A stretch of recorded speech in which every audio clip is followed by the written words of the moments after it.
अहमद शाह अब्दाली तो पण शाहच होता, तो अहमद शाह होता, हे अमित शाह आहेत. नमस्कार, आदाब, सत श्री अकाल, जय भीम, जोहार। मेरा नाम है नवीन कुमार। महाराष्ट्र में राजनीतिक हलचल रोज बरोज तीखी होती चली जा रही है और इंडिया गठबंधन आत्मविश्वास से इस कदर लबरेज है कि महाराष्ट्र के चक्कर में दिल्ली वालों को भी लपेट ले रहे हैं। आपको याद होगा, पिछले दिनों NCP SP chief Sharad Pawar ने नाम लेकर अमित शाह को तड़ीपार कह डाला था और अब शिवसेना यूबीटी चीफ उद्धव ठाकरे ने अमित शाह को अहमद शाह अब्दाली का वंशज बता दिया है।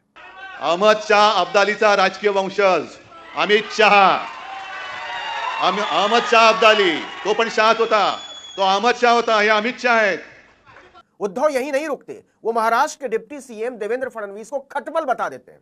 मतलब सोचिए कि जिसके पार्टी के अध्यक्ष बनने की चर्चा उड़ाई जा रही है उसको खटमल बताया जा रहा है और जो पहले अध्यक्ष रह चुका है उसको अहमद शाह अब्दाली का वंशज बता रहे हैं। अरे नवाज शरीफचा केक खाणारी अवलाद तुमची, तुमच्याकडनं आम्ही हिंदुत्व शिकायचं. केवळ काँग्रेस सोबत आम्ही गेलो, तुम्ही नालायकपणाने केलं. जे शंकराचार्य म्हणाले विश्वासघात करने वाला हिंदू नहीं हो सकता, तो विश्वासघात तुम्ही आमच्याशी केलेला आहात. अब महाराष्ट्र में भयानक बवाल मचा हुआ है। पुणे में पार्टी कार्यकर्ताओं को संबोधित करते हुए उद्धव ठाकरे ने भारतीय जनता पार्टी पर पावर जिहाद करने का आरोप लगाया।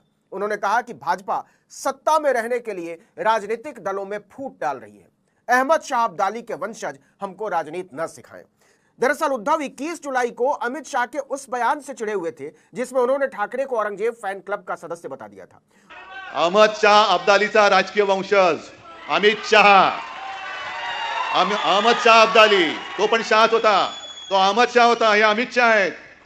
अमित शाह ने कहा था उद्धव ठाकरे उन लोगों के साथ बैठे हैं जिन्होंने 1993 के मुंबई बम धमाकों के दोषी याकूब मेमन के लिए जीवन दान मांगा था। औरंगजेब फैन क्लब क्या है? जो 26/11 के आतंकी हमले के दोषी कसाब को बिरयानी खिलाते हैं, जो जाकिर नाइक को शांतिदूत पुरस्कार देते हैं और जो पीएफआई का समर्थन करते हैं।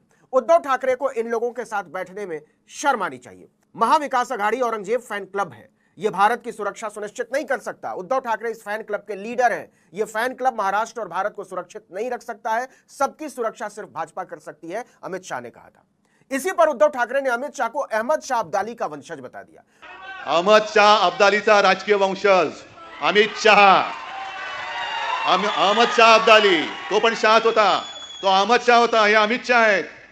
उन्होंने कहा कि भाजपा के सहयोगी नीतीश कुमार और चंद्रबाबू नायडू हिंदुत्ववादी हैं क्या? अमित शाह बताएं उनका हिंदुत्व कैसा है? गृह मंत्री को संघ का हिंदुत्व मान्य है क्या? इस वजह से भाजपा ने जो शुरू किया है वो पावर यानी सत्ता जिहाद है। आज सुद्धा चंद्रबाबू नायडू हा काही हिंदुत्ववादी माणूस आहे, नितीश कुमार हे काही हिंदुत्ववादी माणूस आहेत, पण त्यांनी मुस्लिम समाज म्हटलेलं आहे, त्याच्याकडे डोळे झाक करून आम्ही आमचं सांगतो, आमचं हिंदुत्व कसं आहे हे आम्ही जाहीरपणाने सांगतोय. अरे पहिले तुमचं कसं आहे अमित शाह ते तरी सांगा ना आम्हाला. ठाकरे से पूछा गया कि क्या आपकी लड़ाई देवेंद्र फडणवीस से है? इस पर उद्धव ने कहा कि मैं किसी खटमल को चुनौती नहीं देता क्योंकि आपके पास इसके लिए क्षमता ही नहीं है। या तो आप रहेंगे और नहीं तो मैं रहूंगा। खटमलों को चुनौती नहीं दी जानी चाहिए, उन्हें अंगूठे से कुचल दिया जाता है, मसल दिया जाता है। इससे भाजपा के तन बदन में आग लग गई क्योंकि अहमद शाह अब्दाली महाराष्ट्र की राजनीति में सबसे बड़े खलनायकों में शुमार है। अब्दाली अफगानिस्तान में दुर्रानी साम्राज्य का संस्थापक था। 14 जनवरी 1761 को अब्दाली की फौज और सदाशिव राव के नेतृत्व में मराठों के बीच भीषण लड़ाई हुई थी। इस युद्ध में लाखों मराठा मारे गए थे और अहमद शाह अब्दाली की जीत हुई थी। उद्धव ठाकरे ने अमित शाह को उसी अब्दाली का वंशज बताकर महाराष्ट्र में भूचाल ला दिया है। शाह को अब्दाली का वंशज और खुद को खटमल कहे जाने पर देवेंद्र फडणवीस बिफर पड़े। उन्होंने कहा उद्धव ठाकरे कुंठित और उदास आदमी है। इस कुंठा ने उनके दिमाग पर बुरा असर डाला है। इसके पहले 21 जुलाई को पुणे में ही अमित शाह ने शरद पवार को भारतीय राजनीति में भ्रष्टाचार का सबसे बड़ा सरगना बता दिया था। इसके अगले ही दिन यानी 22 जुलाई को शरद पवार ने हिसाब बराबर करते हुए अमित शाह को तड़ीपार बता दिया था। उन्होंने कहा था, मैं याद दिला दूं कि आज जो आदमी देश का गृह मंत्री है वो ऐसा आदमी है जिसने गुजरात के कानून का दुरुपयोग किया। इसके लिए सुप्रीम कोर्ट ने उन्हें तड़ीपार कर दिया था। क्या मोदी को गृह मंत्री की कुर्सी पर बैठाने के लिए तड़ीपार ही मिला था? आपको बता दें कि अमित शाह को 2010 में सोहराबुद्दीन शेख फर्जी एनकाउंटर के मामले में सुप्रीम कोर्ट ने 2 साल के लिए तड़ीपार यानी राज्य से बाहर कर दिया था। तो महाराष्ट्र में इस समय तड़ीपार, औरंगजेब, अब्दाली और टीपू सुल्तान का दौर चल रहा है। आपको याद हो तो 7 जून 2023 को महाराष्ट्र के कोल्हापुर और अहमदनगर में हिंदुत्ववादी संगठनों ने मार्च निकाला था। इस दौरान कई जगहों पर भारी हिंसा हुई थी। इससे काबू में करने के लिए पुलिस को लाठीचार्ज करना पड़ा था। 36 लोगों को गिरफ्तार किया गया था। इस घटना के बाद एनसीपी चीफ शरद पवार ने कहा था कि अभी ऐसी स्थिति है कि हमें मुसलमानों और ईसाई धर्म के लोगों की चिंता करनी चाहिए। पवार के इसी बयान पर प्रतिक्रिया देते हुए नीलेश राणे ने उन्हें औरंगजेब का अवतार बता दिया था। फडणवीस ने उस समय एक बयान दिया था कि अचानक औरंगजेब की इतनी औलादें कहां से पैदा हो गई। इस पर एआईएमआईएम नेता असदुद्दीन ओवैसी ने जवाब देते हुए कहा था कि अच्छा, आपको पूरी तरह से मालूम है कौन किसकी औलाद है, ये आपको मालूम है ना?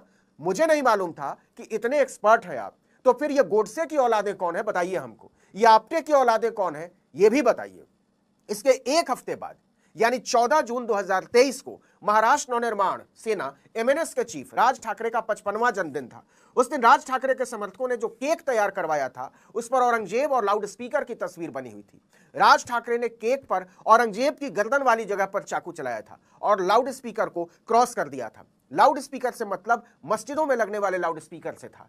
देखिए, महाराष्ट्र में सियासी हलचल जबरदस्त तेज है क्योंकि इसी साल महाराष्ट्र सहित देश के 3 राज्यों में विधानसभा के चुनाव होने हैं, महाराष्ट्र, हरियाणा और झारखंड। इनमें हरियाणा और महाराष्ट्र में भाजपा सरकार में है और दोनों ही राज्यों में लोकसभा चुनाव में पार्टी की भारी दुर्गति हुई है। खासकर महाराष्ट्र में उसकी जमीन बुरी तरह खिसकी हुई है। शरद पवार लोकसभा चुनाव के बाद से ही लगातार विधानसभा चुनाव की तैयारियों में जुटे हुए हैं। उन्होंने कई मौकों पर बार बार कहा है कि भाजपा को सत्ता से बाहर करना उनकी जिंदगी का मकसद है। तो महाराष्ट्र में राजनीतिक बयानबाजी की असल वजह यही विधान